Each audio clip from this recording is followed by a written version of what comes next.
Hello, speech and debaters, extempers, and everybody else watching. Today, we're going to be talking about the metaverse. Something that you've probably heard about, but you really don't fully understand because nobody really understands the metaverse. But good thing is you have the tech person here, along with maybe not the tech person next to me. And we're going to be discussing all about the metaverse. And yeah, YuYu, how are you? How's everything going? Everything's going fine. Do your research is going to be the disclaimer that I give to you here. We do our research. We try to know as much as we can about the world around us and what's happening. So I encourage you to do your research about the metaverse after hearing our episode about the metaverse too. That's like the disclaimer for every one of these episodes. You always do your research. Do that. It's important. All right. I'm fully energized. I'm ready to go, YuYu. I think that it's going to be a great episode. I've been due. We haven't had a fully energized Spencer episode yet in a hot minute.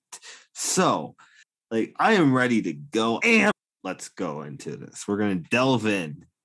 It's a phrase that you may not have heard in a while.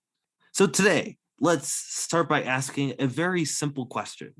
What is the metaverse? Well, it's not just a verse about Meta, the new name of Facebook, but rather it's really simply the internet. And it sounds really weird to define the metaverse as the internet, so we should probably go into a more in-depth explanation as to why, or really what the metaverse is. But we are really talking about some aspect of the internet that does allow the metaverse to happen. A great example of the metaverse that we should really use to describe would be Roblox. Now, I've never played Roblox before. I actually would probably care less to play Roblox. I've seen people playing the game before, but I do understand that Roblox is a game that shows off the metaverse kind of in its simplistic form. In Roblox, you simply use avatars to go around and perform actions. That's the base of what I know, but that's pretty much what the metaverse really is. That is the metaverse in its simplicity. The metaverse establishes an avatar version of yourself to perform actions in either a style of a game or day-to-day actions. With that being said, metaverse has been around for a very long time. You can use other examples of the metaverse that you might be familiar with would be Minecraft or Fortnite. And once again, while these are games, there is some arising questions about what will be happening with virtual reality business. So essentially, there could exist a time where business is conducted in a manner via virtual reality. In this VR world, we could be designing business concepts that would allow for the purchasing of intangible products. In order to keep your avatar alive, you may actually have to purchase food products or other things that may end up becoming commodities. So businesses could perform very well in the metaverse, and jobs actually could become created. Now, kind of how this works is you take Facebook's new company change to Meta, right? And you purchase their virtual reality headset. What you're going to be going into is the metaverse. You are an avatar within the virtual reality. And the thing that's interesting is you can purchase land. And you could purchase land, build your own home, create your own business. This is actually the starting step for real virtual reality businesses to start existing.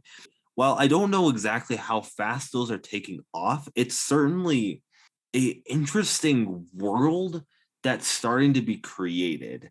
So people have been able to take the metaverse, which has been kind of slowly growing, and amp it up to such a level that is kind of incredible to see how fast technology is being created. And that's always something that's interesting about these tech episodes is we're going to be seeing how fast tech is being created as the process is going. But we really need to throw this out here. There is a big misconception about metaverse. And that is, some people think that this is blockchain. There's no association with that. As a matter of fact, there's no association between the metaverse, blockchain, and Web3. So let's actually define what each of these mean. As mentioned before, the metaverse is a virtual reality in which people use themselves in the form of an avatar. Think of Roblox, think of Minecraft, think of Fortnite. Or you going into a virtual reality world with the new, I believe it's called the Oculus. Blockchain technology is a technology that encodes and or encrypts data in a decentralized or centralized manner. A very vague definition, but I think it does the job. Some blockchain technologies that are most notable are through cryptocurrencies such as Bitcoin or Ethereum. However, blockchain is also used in the form of tracking lumber or specific grocery products such as lettuce. Blockchain is best seen as a data tracking system. And that brings us to the discussion of Web3. We hear, if this is not a term that you have heard before, it's really important to understand the term Web3. Even if this has nothing to do with the metaverse, Web3 is really kind of a big deal. So we're going to break it down pretty quickly. And the best way to look at that is the different types of web that have existed. And the original web is simply the internet. That is the system we use to search and find information. This is Google, this is Bing, this is Yahoo, this is DuckDuckGo for the people who use that, right? That is the original web. That is the foundation of it, right? Okay, and also with that, you do have email, you have kind of just your basic utility, right? Web 2 is best described as the rise of e-commerce. This is where you can purchase things on the web. So why you have companies such as Amazon or why you can purchase something from Walmart online is because of Web 2. So the current status of the internet, or of how web is right now, is because of Web 2. But we're currently transitioning into this phase of Web 3. Now, we may already be there, but it's almost as if we're not completely at Web 3 yet. And Web 3 is really about value. And that's where cryptocurrency or digital assets really get talked a lot about. So Web 3 is about going and buying Bitcoin, using Bitcoin to purchase different products. It's about maybe taking Ethereum and transferring it into Bitcoin. That is where we are right now, or where we're almost at. It's really important to not intermingle one of these with one another. They are, in fact, different. But it's important to understand, YuYu, where kind of like how the metaverse is playing into all of this, right? Because the metaverse is happening, is expanding at the same time that we see the rise of blockchain technology and that we see Web 2 start to really get to Web 3, which is why most people are kind of confusing everything together. But nonetheless, it's all a part of this rapidly rising technological expansion. Yeah, and with rising technological expansion, as with any innovation, there are consequences that come along with technological advancement. And that's just the nature of the game in terms of how these products are being developed and kind of researched prior to the development of this particular technology or technologies. But let's dive into what we know about metaverse, what companies are now thinking about the metaverse, and like who exactly is looking into metaverse, what are the consequences, right? So now that we know what the metaverse is and what it could do to our society, let's talk about why it's such a big deal to tech companies in particular. And I'm mainly talking about Mark Zuckerberg and Meta, which is like former Facebook or like current Facebook. But Mark Zuckerberg was the one to decide to change Facebook's company name to Meta to show the company's dedication to the metaverse project. Zuckerberg's goal includes, but isn't limited to, creating an avatar character you can use virtually across all platforms, which would require kind of a partnership of all of the companies behind metaverses that currently exist. Because within like these metaverses, there are different types of technology behind creating the avatars. So for example, you have Minecraft, which is like block and pixel like, but you also have forms such as like, I don't know, movie star planet, if you're old enough to know what that is, where it's more like cartoonish human like. And so kind of like differentiating between these two types of artistic style requires you to like change the code. And so partnership needs to be made between these two companies if they want to kind of transfer your individual character to like other metaverses that exist. But that's like technical talk. So moving on from that, it's been reported that Meta has already spent $10 billion, I think like last year, to develop this project and will spend 10 billion more this year to further their development of the metaverse. In terms of safety measures that Meta has taken, they have also said they will invest $50 million to develop the platforms responsibly by working with policymakers, industry partners, and experts to ensure it's a safe technological space. They don't seem to want to collaborate with other third parties or companies. And we also know from their track record that they're not really all that into developing like a responsible platform. But recently, the US Securities and Exchange Commission, which oversees market manipulation tactics, rejected Meta's request to shut down a proposal from Arjuna Capital LLC, asking for a third party to review the potential psychological effects of the metaverse. So this is kind of just like proof that Meta is engaging into these tactics where they don't seem to be as cooperative with other companies or as willing to develop this platform as responsibly as they say they are going to. So while Meta seems set on pursuing this metaverse project, other companies, policymakers, and people generally question whether Meta should be the one leading this project and setting these norms, and if there should even be a metaverse in the first place. I feel like this discussion can be split into three main sections. First is like antitrust regulation. Second is Meta as a platform. And third, the idea of the metaverse itself. So let's start with antitrust. Maybe you're also old enough to recall back to the Nationals topic from 2019 regarding antitrust on big tech companies. But antitrust regulation against big tech companies is still a major concern today, and sometimes like even plastered all over the news, depending on the week and also depending on the month. There has already been backlash against Facebook for its anti-competitive behavior and schemes to drive out competitors by either buying them out or poaching workers from startup companies. It's no question that Facebook has bought out other social media companies like Instagram or WhatsApp. And in regards to the metaverse topic, the term we're mostly going to be focusing on today is the copy, acquire, kill strategy that Meta has been accused of using.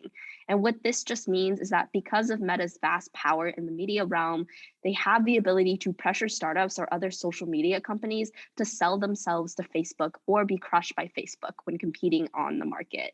They would do this by copying some type of design or style from another social media company and use it as their own. But how does all of this really apply to the metaverse? Well, Peter Kafka reported that Meta has bought up AR and VR companies, AR meaning augmented reality, VR meaning virtual reality, to add to their technological advancement to develop the metaverse. On top of that, Stan Leroy, the founder of the VR startup Lynx, has accused Meta of both selling discounted VR headsets to undercut startups and also poaching his workers by offering higher salaries. Currently, what we know is that his staff ultimately did not decide to go to Meta and decided to stay with Lynx instead. But they have kind of like refused to comment with news sources about that. So that's all we know. And these anti-competitive tactics draws questions regarding Meta's market practices and reveals the potential selfish interests of the company itself, meaning that the development of metaverse might not be as in good nature as Meta has like marketed it out to be. But this also has implications with Meta being the leader of the whole metaverse project in the first place. Many argue that Meta right now isn't able to regulate its own platforms that are already in existence. Regulation in this instance means checking for false information, user ill or malicious use of the platform, privacy issues, and other problems Meta can't regulate. Frances Haugen's recent expose is still fresh on the minds of legislators and to the public. And also, if you haven't seen our video on that, that would be a good prequel to this one. I think it'll talk a lot about Facebook's controversy or Meta's controversy and like a lot of the problems that Frances Haugen have exposed about the company. There are also accusations from critics and policymakers alike that Meta's platform has contributed to the erosion of democracy by not being able to regulate false information, such as wrong voting times, wrong voting areas that people could post to prevent certain groups from voting. And because of the misinformation about polls, then again, it is also very dangerous for malicious groups to just be able to post whatever they want on Meta's platform unregulated for susceptible users to kind of eat up and take in.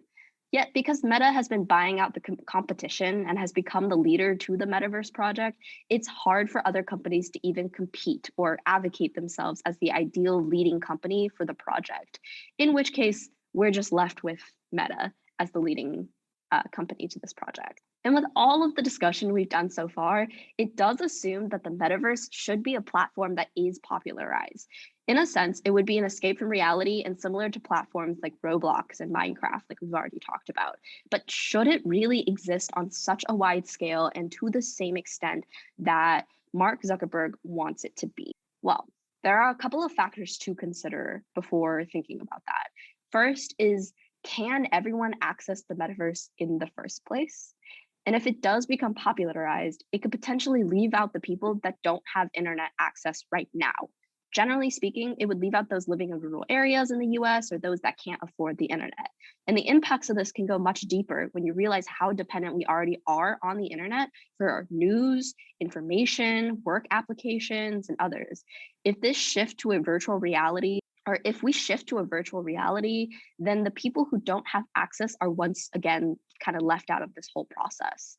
Second, all of the potential security issues it could bring up with privacy issues, mental health issues, and issues related to what it would mean for our lives and society as a whole. Part of the whole metaverse project is also to allow people to bring their work back home or go to work virtually and be there in avatar form instead of just zooming in or doing paperwork online. Moreover, the unregulated world of meta platforms and those problems would also seem to transfer into the metaverse without a solution in sight. And if you even want to think about it more apocalyptically, I don't think that's a word, but you get what I mean. It could be something similar to like a Black Mirror episode where the ending is neither good nor bad. And it just shows like a lot of consequences of what it means when society is fully connected online or to a space. Or I mean, if it's, if you don't watch Black Mirror, you could also equate it to something similar to The Matrix as something that the metaverse could turn into. But those are all kind of like hypothetical scenarios that are more fictional than are like realistic, but it's still a possibility that could happen. Overall, the effects can be quite scary to think about and consider. So when developing the metaverse, lots of oversight and regulation is needed to ensure the safety of everyone. We just thought that it's good for all of you to know that the gist of this, or know the gist of this information so you can do research in your own time and stay informed. But where the future of the metaverse lies is still to be decided. That's going to move us on to not a question portion. So ironically, Extemp Central does not have any questions pertaining to the metaverse. It's kind of a died off discussion in a lot of ways. We're going to try something new. We want to hear your feedback. Okay? We're going to call this segment Futuristic Impacts. And kind of what we're going to be looking at is how this is going to have an effect in the future. And hopefully, and if we get a lot of support, first off, let us know. If you like it, let us know if you hate it. But if we get a lot of support in future episodes, YuYu, we'll go ahead and present future impacts. We'll spend less time on background as a result of that, but we'll spend more time on like how this could impact the future, and then we will proceed with possible questions. So this is designed to be more of like a discussion period. And I'm going to begin with something that's going to be very dark. So we really have to think about it like this, okay? Facebook in general is a platform that has 2 billion users, okay? No regulation can control that, okay? Facebook is its own government, okay? That is a fact. It is straight up true. And the reason, I mean, it has to be because no government controls 2 billion people in the world. So Facebook has to have its own way of controlling its own members. The US really can't pass a law that is going to go right against that can regulate Facebook at this point. Hey, it's really difficult to do that. Meta basically has the world government right now. Okay, kind of hard to think about it like that, but take a minute, really think about it this way. Here's the effects that we know, and kind of some of the things we've talked about in that 8th episode, but some other things we really need to talk about now. We know that Facebook has been the result of a lot of societal problems. Okay, it has been a result of, I think some of the things we talked about in that episode was, we know that people joined groups were basically forcing them into what was eventually going to be January 6th. We know the insurrection started as a group on Facebook. We know that the genocide in Myanmar was something that was started by a group on Facebook. Facebook is a result of a lot of the world problems. It's in Meta's best interest to actually develop the metaverse. And here's why. As Zuckerberg destroys the world, quite literally as it's happening, for profit, the best way for him to prevent you from realizing that he is destroying the world is to put you in virtual reality. Think about this for a minute. Okay? This is what we are really looking at with when we're talking about Meta, and what's going on is we are literally watching the Matrix get written. Okay? This is really what's happening right now. Okay? I love technology. I am really obsessed with it. You can ask YuYu. I love technology, right? I think blockchain is some of the coolest things that you're ever going to see. I love the idea of having a currency online where you can be able to transact in some way or another. This feels very much like we are getting ready for the Matrix. It feels to me like we are trying to go into a real virtual or augmented reality that distracts us from what's happening in the real world. Like this, to me, really feels like I really don't know if you can pass regulation that pertains to the metaverse, because the metaverse can create its own government. The metaverse can create its own society. You can have businesses in the metaverse. Hey, the metaverse is a utopia, as the dystopia that you're living in is occurring. This is the technology that's being developed. And this is what's being discussed in this episode. This is problematic. This is really the Matrix. Not even joking. YuYu, what do you think? I think there's potential for this project to become somewhat sort of like the Matrix, but it's all dependent on what happens in the development process and who is overseeing it, who is regulating it, and if it even can be like regulated in the first place. Recently, though, we do know that there has been a waste of spending in terms of Meta's investment into creating the metaverse and developing that whole universe where everybody can just be connected to.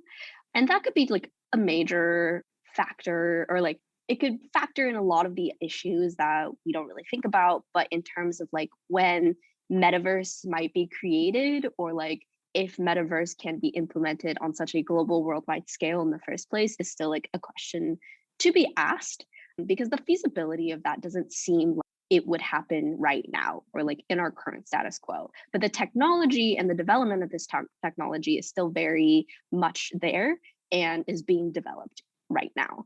So I think it has like the possibility to become something like the Matrix because of just like the nature of this type of technology to connect everybody through VR and things like that. And it could kind of be somewhat like The Sims, but when everybody else is also a sim living within the world. But that also means that we can escape our own realities into this like metaverse virtual reality world where we feel maybe more safer or just like more comfortable. But that doesn't necessarily mean that we are safer or we are comfortable. And I think similar technology that is being developed alongside the development of the metaverse would kind of just be Elon Musk's proposal to implement like a chip within everybody. And it would kind of just be like a chip that's in your brain, or like a chip that lets you do things and pay for things, which he even said seemed like a Black Mirror episode that we were going to be living in, like a world that we were going to be creating, but within the like Black Mirror universe. And with the development of these technologies, like I've like iterated before, we always should think about the consequences of developing these technologies, and also think about what it would mean when this technology, or if this technology is introduced into our society as a whole. Like how does that change dynamics of the way that we interact with each other, of the way that we think about things, just culturally and also socially? Because it's not just about like governmental institutions, it's not just about like the platform itself, it's about the new social institutions that this technology can also create, that makes it super duper spooky and kind of very apocalyptic, dystopian type of mindset that it would put you in, basically. But like as of right now, I think the development of the metaverse and other new technologies is still going to be developed regardless, because it doesn't seem like anybody is able to stop the research and development into the creation of the metaverse for everybody. Like metaverses have existed. It's just through the image of Mark Zuckerberg and what he wants with the metaverse, that's something that is new and something that he has invested a lot into developing, which doesn't seem like it's going to slow down anytime soon. So the next best thing that we can kind of focus on is just like, how do we regulate this development process? And if necessary, should we just ban this technology in the first place? But I know like whenever we hear the word ban, there's always some like inclination in the back of our minds of saying, oh, don't ban things, like that's bad because it's my right to do this particular thing. But when we talk about something that has such wide implications and negative implications at that, we do need to consider drastic measures that could be taken if something does go wrong or go awry. I completely agree. There is, I don't really know if I can agree more, right? If you like take, like, this is one of those topics that like, take your bias, put it aside. Seriously, like we're really talking about something that's a huge deal, right? One thing we do know about technology is it has this, it follows a process that's called disruptive innovation. Innovation, and I know some people who listen on Spotify and whatever can't see me, but innovation typically has a curve where it like peaks at some point and then it comes back down, right? I believe it's called Moore's curve. I don't remember the name off the top of my head.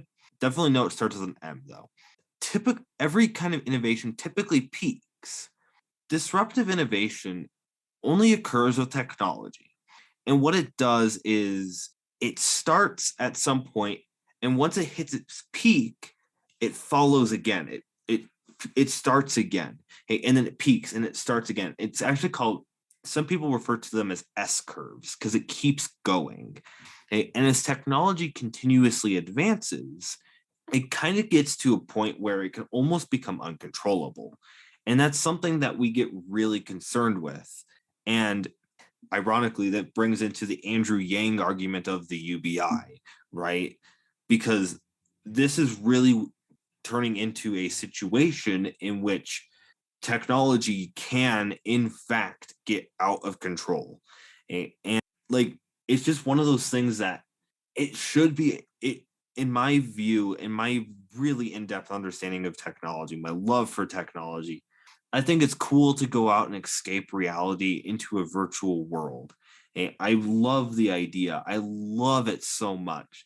But this is almost like one of those that, like, you see the apocalypse coming and you don't realize it, kind of thing. Hey, like it's right there. It's at your door. Hey, but we don't see that as the apocalypse because we're not well aware of how this technology has advanced so much, right? And that's kind of one of the reasons why I think people should be very weary about this. It's a little bit more concerning than I like as I kept thinking about this, like we discussed this a little bit in my perverse incentives class, but as I kept thinking about this, this feels very this feels like one of those things that our just every government in the world should prevent. Like if especially when you have a company that has such a massive process profit, 2 billion users, right? Like they can like Meta can really get people into the metaverse. And that is something that is real. It is there. Hey, like yes, this may not be available for every person in the world, but if the impacts from Meta's Facebook are really there and really do persist, then it's really important for us to understand that they want you to get out of the world they have created. Eh, really, they like right now, I think the best way to say it, Yu, is we are living in Meta's world and they are really telling us how we are going. Like the way that they've developed this algorithm, it's everything about what Meta has, about what Facebook has done. When you look at its impacts, when you look at its results for profit, it has resulted in some of the most consequential things on this planet. Not just on this planet, in the US. And the only thing they can do is keep following the technology because that's how they are making a profit. Hey, admittedly, they're making a profit off of our dystopia. Hey, and like even my blockchain class admits to this. This is a problem. When you have a class that is full of tech nerds like myself, right? You that are saying this is problematic, we really have a problem. Hey, this is not something that is just an issue. Like we really are trying to be forced out of where we are. And putting us into this utopia like world is not a good thing. I think that this is really bad. I love the idea of escaping from reality. That's maybe a good reason why we keep Roblox and Minecraft. Like I've once again never played either of those games. Some people would be shocked I've never played Minecraft. But I think that that's a really cool thing, right? I like the idea. I think it's awesome.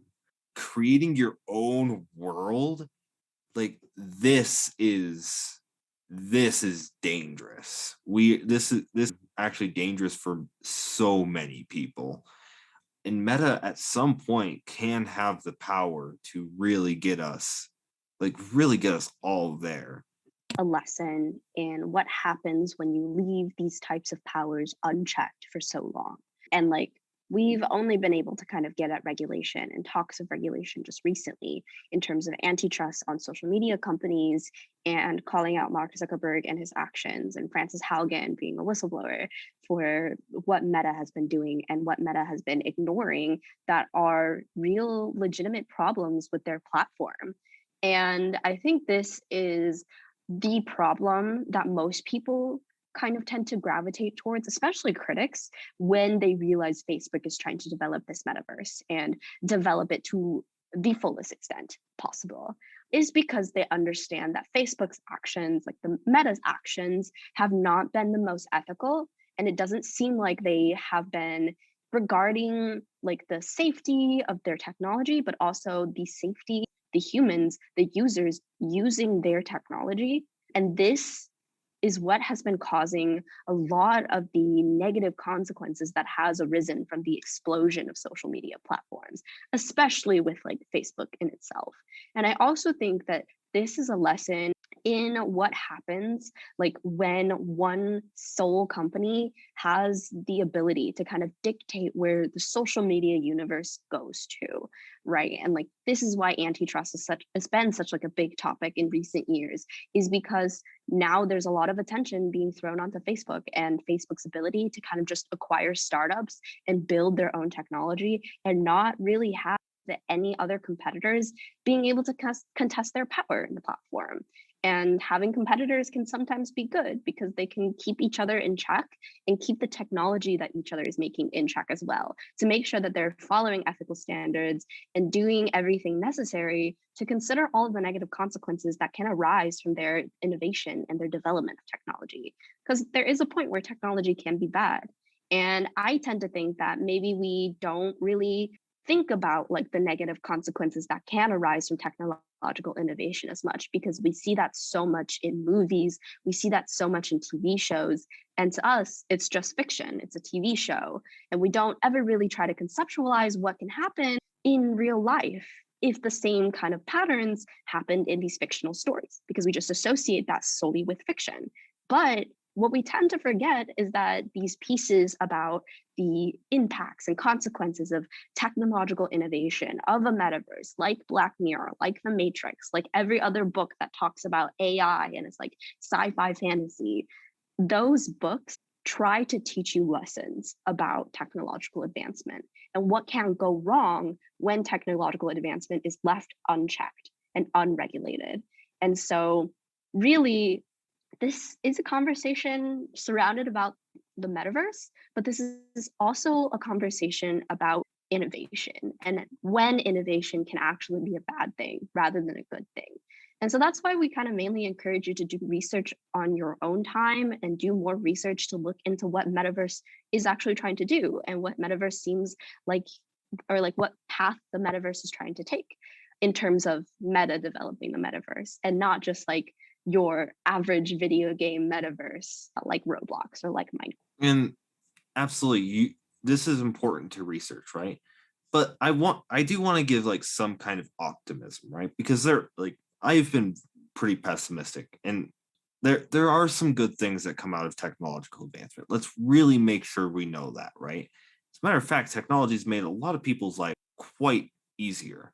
Okay. And yes, there's been downfalls since we have been developing technology as much as we have been.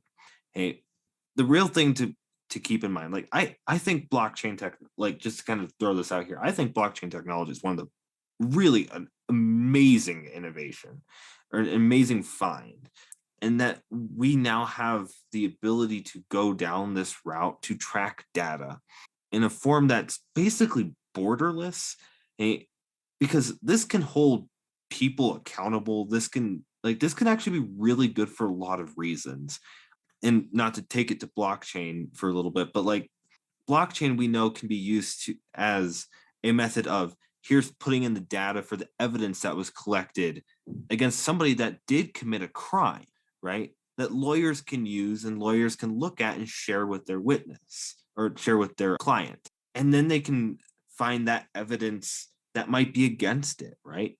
And like blockchain has a lot of really good purposes. And that's why I think I felt like when I did the research and when I did the learning about blockchain, I felt that blockchain is really good. Okay, I think its innovation is fantastic. I don't think there's really anything wrong with it. And as you research it, you understand that it is a very good, it's really good. Okay, this is one of those that's not the same. Okay, it's when you do your research and when you actually understand the technology, it starts to feel kind of apocalyptic in a lot of ways. And we've got to be careful about the technologies that we choose to go with, right? Now, if I'm not mistaken, Meta is not doing very well at selling the Oculus. Hey, I want to double check that. I don't remember off the top of my head. I don't think that they are doing very well with the Oculus and how it's been in the metaverse. However, that does not mean that at some point in time they can get better. And that is like, once again, we don't have like, we're not at the technology to where everybody's going to have this yet.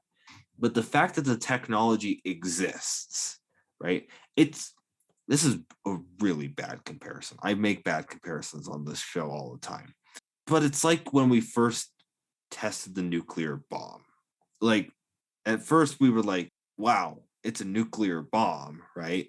this makes us look scary, right? This is the same thing to me, and it feels very much similar. That is a very scary comparison, but this really feels like we're testing the waters of what can be our future. And it's one of those that's like we talk about all the time with, like we're mentioning all from the beginning here, like we're talking about the Matrix, right?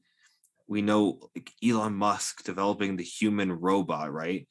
What if that turns into the Terminator kind of thing, right? What if like we really talk quite a bit, like you said, we anticipate it as fiction. This really can be bad. And it can turn into one of these situations that, yeah, we don't want to deal with this. Like this, when is technology too much, right? And my piece of optimism that I was really going to go for before I went on to this other tangent, right? My piece of optimism is large companies always get beat at some point in time. Facebook is not there to stay forever. And that sounds weird, but it's not, right? Think of like some of the biggest giants that used to be like biggest companies that used to be huge, right? Some of them are going away. I think a really good example of that would be Kmart, right? I saw something the other day, random thing, but I saw something the other day that Kmart's like down to 30 stores after being like really competitive. The company that took it out, Walmart, right? Obviously, Amazon's another impact of that. Giant companies do get beat. It does happen in a capitalistic system. Okay? That's something to be optimistic about. However, that can also be problematic. I'll show on both sides. The problem of that is if Meta here gets beat to the metaverse in the way that the Meta is thinking about it, imagine how fast that can go. Imagine the impacts that we're talking about now, how quickly that can be, right? I think that this is something that people should research as we were talking about, but it's also like a really good topic to talk about social issues, those economic impacts, and really what's going on with technological advancement.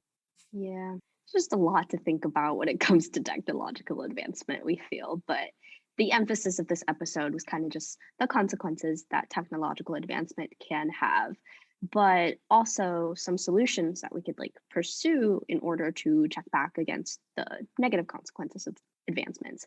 And that would kind of just be like maybe even starting out regulation, enforcing antitrust laws, and like actually checking back on bad company behavior, especially like monopolistic behavior that can be detriment to competition, that can like harm consumers in its own right, and things like that. So it's not all doom and gloom or apocalyptic, but it is a reality that we do have to face, especially in this day and age where technological advancement is at the center of everything for some apparent reason.